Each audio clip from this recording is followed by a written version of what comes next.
Hello दोस्तों। आज मैं आपको सिखाता हूँ कि हम कैसे एनाकोंडा डिस्ट्रीब्यूशन का प्रयोग करके हम पाइथन में पांडा सीरीज क्रिएट कर सकते हैं और डेटा फ्रेम कैसे क्रिएट करते हैं। ठीक है। तो इसके लिए सबसे पहले हम एनाकोंडा फ्रेमवर्क को या एनाकोंडा हम पाइथन डिस्ट्रीब्यूशन को क्या करेंगे, इंस्टॉल डाउनलोड करेंगे और इंस्टॉल करेंगे। मैं पहले से ही इसको डाउनलोड कर चुका हूँ और अपने पहले वीडियोस में मैं आपको बता चुका हूँ कि एनाकोंडा को कैसे इंस्टॉल करते हैं और जुपिटर नोटबुक को कैसे लॉन्च करेंगे। चलिए दोस्तों, अब मैं आगे बढ़ता हूँ और आपको हम जैसे एनाकोंडा में हम लोगों ने देखिए जुपिटर नोटबुक ऑलरेडी आपको दिखाई दे रहा होगा। यहाँ पे जुपिटर नोटबुक हम पहले से ही लॉन्च कर चुके हैं। इस पर जैसे ही हम क्लिक करेंगे तो हमारा ब्राउजर में जुपिटर नोटबुक ओपन हो जाएगा। ये थोड़ा सा टाइम लेता है।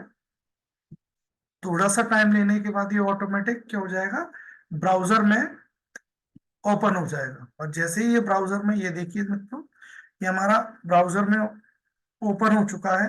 तो ये जुपिटर नोटबुक हमारा, ठीक है। अब इसमें हम प्रोग्राम लिखने के लिए क्या करते हैं, हम सबसे पहले जैसे न्यू पर जाएंगे और न्यू से पाइथन 3 आईपी कर्नेल पर क्लिक करेंगे। जैसे ही हम पाइथन 3 पर क्लिक करेंगे तो ये हमारा ये कोड एडिटर विंडो यहाँ से ओपन हो जाएगा जुपिटर नोटबुक में। ये देखिए हमारे पास इनपुट, तो ये इनपुट्स लाइन स्ट्रॉन्ग होती चली जाएंगी।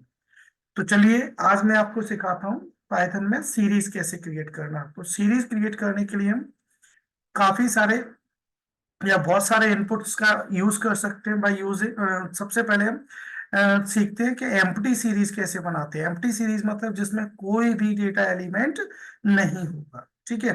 तो चूंकि सीरीज किसका मॉड्यूल होता है, सीरीज पांडास का फंक्शन होता है या पांडास का मॉड्यूल होता है। इसलिए हमें सीरीज क्रिएट करने के लिए सबसे पहले हम क्या करेंगे, इंपोर्ट पांडास। सबसे पहले हम क्या करेंगे, इंपोर्ट पांडास, यानी कि पांडास को इंपोर्ट करेंगे। पर हम भी एक वेरिएबल डिक्लेयर कर देंगे एज करके, जो कि हमें डिस्क्राइब करेगा कि पांडास जहां पर भी हमें पांडास का यूज करना होगा तो वहां पर हम उस वेरिएबल का यूज करेंगे। जैसे कि हमने ले लिया, मान लीजिए पांडास वेरिएबल ले लिया पी।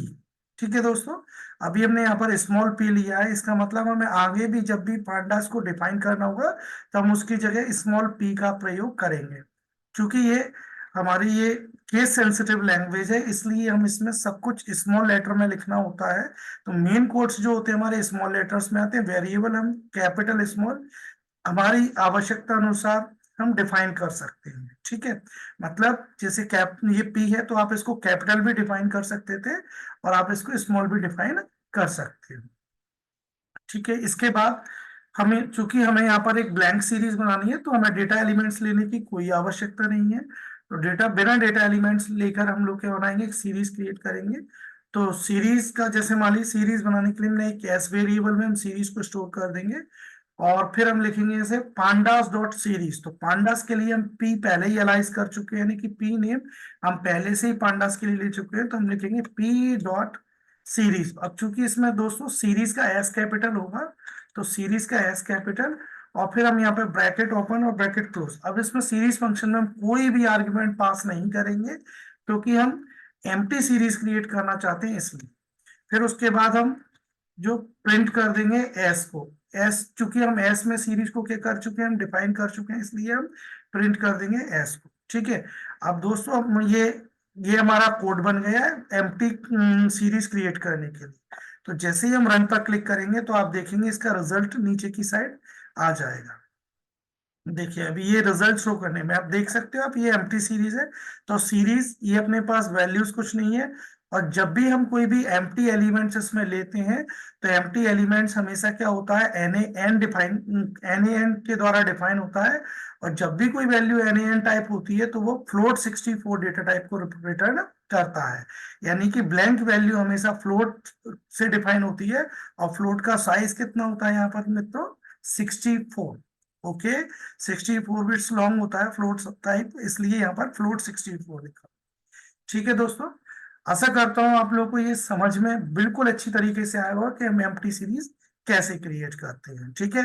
अब अगले वीडियो में मैं आपको बताऊंगा कि हम इस सीरीज को लिस्ट में कैसे बनाएंगे, यानी कि by creating list series by using list. Okay, creating a series by using list.